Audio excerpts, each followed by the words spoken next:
Meus irmãos, minhas irmãs, hoje a gente está fazendo mais uma aula do nosso catecismo.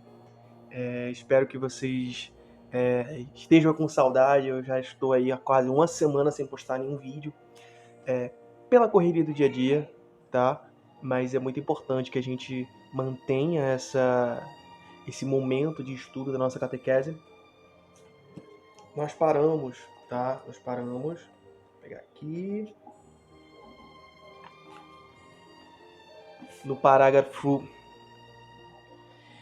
309, sobre providência e o escândalo do mal. Qual é o efeito que o mal traz para nós, né, como católicos. Então é muito importante que a gente tenha esse entendimento completo das coisas, né? E, claro, como católicos, a gente tem que sempre entender que o mal existe e que ele deve ser combatido, certo? E a forma mais simples de a gente combater isso é indo contra todos os desígnios de Satanás. E como é que a gente consegue isso? Aprendendo sobre a doutrina e lendo a palavra de Deus. Então é muito importante que a gente tenha esse entendimento. Então, vamos que vamos! Se Deus Pai, Todo-Poderoso, Criador do mundo, ordenador, bom, cuida de todas as suas criaturas, por que então o mal existe? Para esta pergunta, não premente quanto inevitável, tão dolorosa quanto misteriosa, não há uma resposta rápida. O conjunto da fé cristã constitui a resposta a esta pergunta: a bondade da criação, o drama do pecado, o amor paciente de Deus que se antecipa ao homem por suas alianças, pela encarnação redentora do seu Filho, pelo dom do Espírito, pelo congraçamento da Igreja, pela força dos sacramentos, pelo chamado a uma vida bem-aventurada, a qual criaturas livres são convidadas antecipadamente a assentir, mas da qual podem, por um terrível mistério, abrir mão também, antecipadamente. Não há nenhum elemento da mensagem cristã que não seja, sob certo aspecto, uma resposta à questão do mal. Mas por que Deus criou um mundo tão perfeito que nele não possa existir mal algum? Segundo seu poder infinito, Deus sempre poderia criar algo melhor. Todavia, em sua sabedoria e bondade infinitas, Deus quis livremente criar um mundo em processo de caminhada para sua perfeição última. Este devir permite, no desígnio de Deus, juntamente com o aparecimento de determinados seres, o desaparecimento de outros, juntamente com o mais perfeito, também os menos perfeitos, juntamente com as construções da natureza, também nas destruições, juntamente com o bem físico existe, portanto, o mal físico, até que a criação tenha atingido sua perfeição. Os anjos e os homens, criaturas inteligentes e livres, devem caminhar para seu destino último por opção livre e amor preferencial. Isso é muito importante, tá? Nós acreditamos no mal, nós entendemos que o mal maior é o inferno, mas nós não devemos ter um entendimento de ir para o inferno com medo. Nós devemos ter o entendimento de que a gente, fugindo do propósito divino, nós não teremos o amor de Deus para sempre quando a gente formos condenados ao inferno. Então a gente tem que pensar no céu como encontrar o grande propósito de amor nas nossas vidas. Entender que o céu é a plenitude máxima do ser humano, é a plenitude máxima que a gente pode chegar e que deve ser um propósito da nossa vida. Ir ao céu, levar os nossos irmãos ao céu e a nossa família também. Ok? A santidade é um convite que Deus nos dá para que a gente fuja dos desígnios de Satanás. A gente, sai. Para que a gente realmente não seja enganado pelo mal. Ok? Seguindo.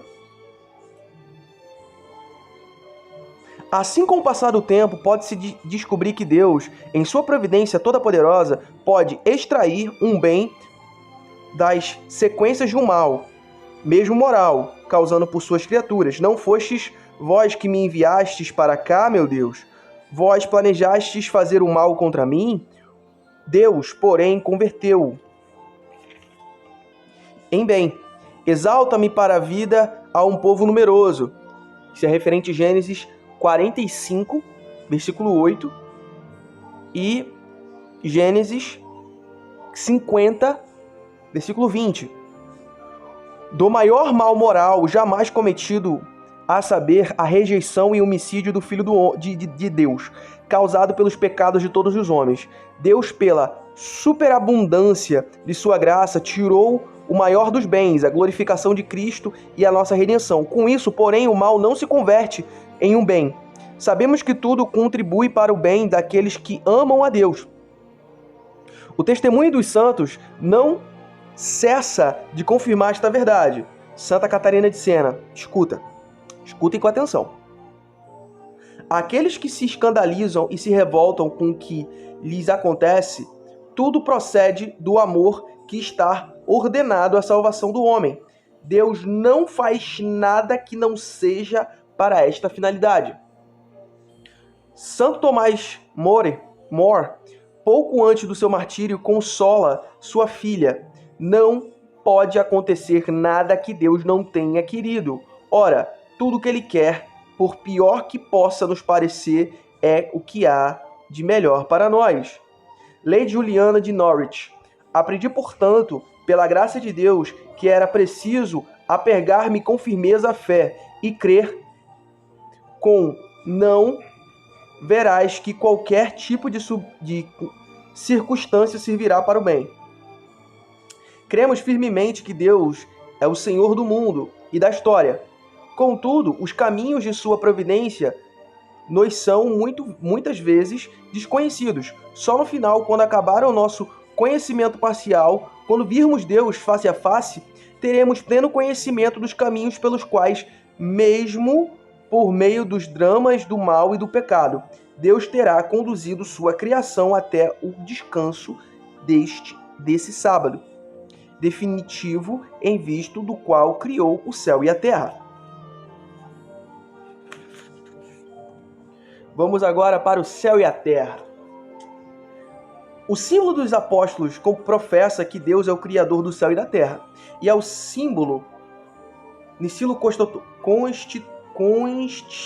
constantinopolitano explicita do universo visível e invisível. Na Sagrada Escritura, a expressão céu e terra significa tudo aquilo que existe, a criação inteira. Indica também o nexo no interior da criação, que ao mesmo tempo une e distingue céu e terra. A terra é o mundo dos homens. O céu, ou os céus, pode designar o firmamento, mas também o lugar próprio de Deus, vosso Pai nos céus. Referente a Mateus 5, versículo 16.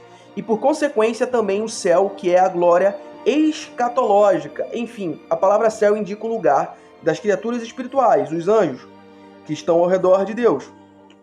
A profissão de fé do Concílio de Latrão afirma que Deus criou conjuntamente do nada, desde o início do tempo, ambas as criaturas, a espiritual e a corporal, isto é, os anjos e o mundo terrestre. Em seguida, a criatura humana, que tem algo de ambas, por compor-se do espírito e do corpo.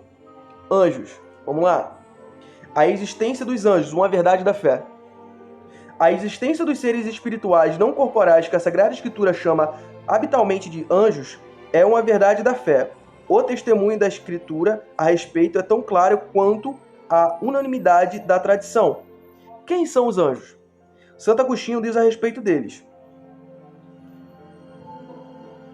se perguntares pela designação da natureza, é um espírito. Se perguntares pelo encargo, é um anjo. É espírito por aquilo que é anjo por aquilo que faz.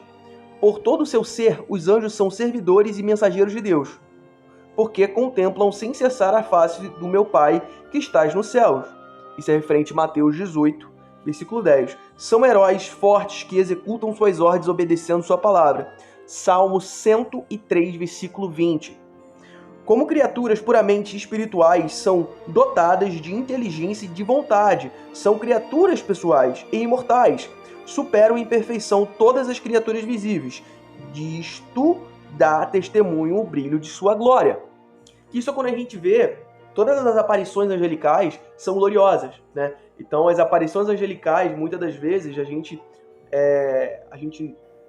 quando os santos, né, e algumas passagens bíblicas onde o anjo ele se manifesta em glória, né? O anjo ele chega e se manifesta em glória. Por quê? Porque ele é perfeito, tá? Ele não fugiu do seu propósito. Claro que teve a terça parte, né, dos anjos que Lúcifer levou junto com ele, mas os que ficaram, os 2/3, se manteve santo e perfeito.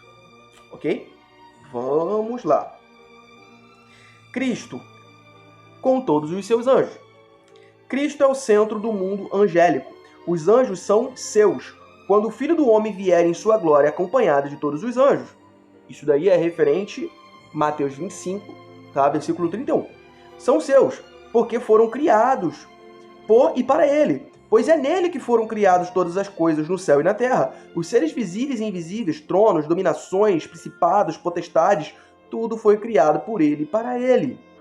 Colossenses 1, versículo 16. São meus, mas ainda porque ele os fez mensageiros do seu projeto de salvação.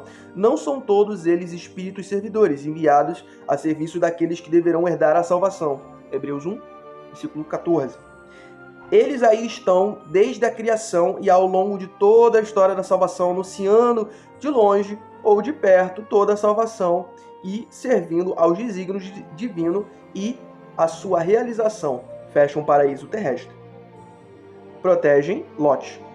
Salvam Agar e seu filho. Seguram a mão de Abraão, comunicam a lei, por seu mistério conduzem o povo de Deus, anunciam nascimentos e vocações. Assistem os profetas, citando-se apenas alguns exemplos. Por fim, é o anjo Gabriel, que anuncia o nascimento do precursor e do próprio Jesus. Desde a encarnação até a ascensão, a vida do Verbo encarnado é cercada de adoração e do serviço dos anjos. Quando Deus introduziu o primogênito no mundo, Deus diz: todos os anjos devem adorá-lo. Hebreus 1, versículo 6. O canto de louvor deles ao nascimento de Cristo não cessou de ressoar no louvor da igreja. Glória a Deus. Lucas 2, versículo 14. Os anjos protegem a infância de Jesus, servem a Jesus no deserto e reconfortam na agonia, quando ele poderia por si mesmo ter se salvado nas mãos dos inimigos, como outrora em Israel. São ainda os anjos que evangelizam e anunciando a boa nova da encarnação e da ressurreição, Cristo no retorno de Cristo, que eles anunciam, estarão lá a serviço do seu juízo. Maravilhoso, né, meu irmão? Então, aqui nessa aula de hoje, a gente terminou sobre a questão do entendimento de Deus, entramos na questão do mundo espiritual, mais apropriada aos anjos e como eles são servidores nossos. E é um mistério maravilhoso, meus irmãos. Os anjos, eles são... E aí as pessoas perguntam, mas como é que eles têm poder? Simples. Mesmo eles sendo seres espirituais, o poder deles é tal que eles conseguem controlar o mundo material, eles conseguem ter manifestações, tá bom? Então é muito importante que a gente realmente sempre peça os anjos auxílio, que a gente sempre reze para o nosso anjo da guarda, que a gente peça também auxílio dos arcanjos, arcanjo Miguel, que é o arcanjo de batalha, o arcanjo Rafael, que é o da cura, o arcanjo Gabriel, que é o da mensagem de Deus, que a gente possa sempre ser nutrido da mensagem da palavra do Senhor e da boa nova. Então é isso, meus irmãos. Espero que tenham gostado da aula de hoje. Fiquem com Deus. Nós terminamos, tá? Paramos no parágrafo... Deixa eu pegar aqui. Paramos no parágrafo 334, os anjos na vida da igreja. Tá bom? Então, fiquem em paz. Salve Maria Imaculada sem pecado, viva Cristo Rei, que possamos ser ponte para aqueles que estão no abismo. Fiquem na paz. Tchau, tchau.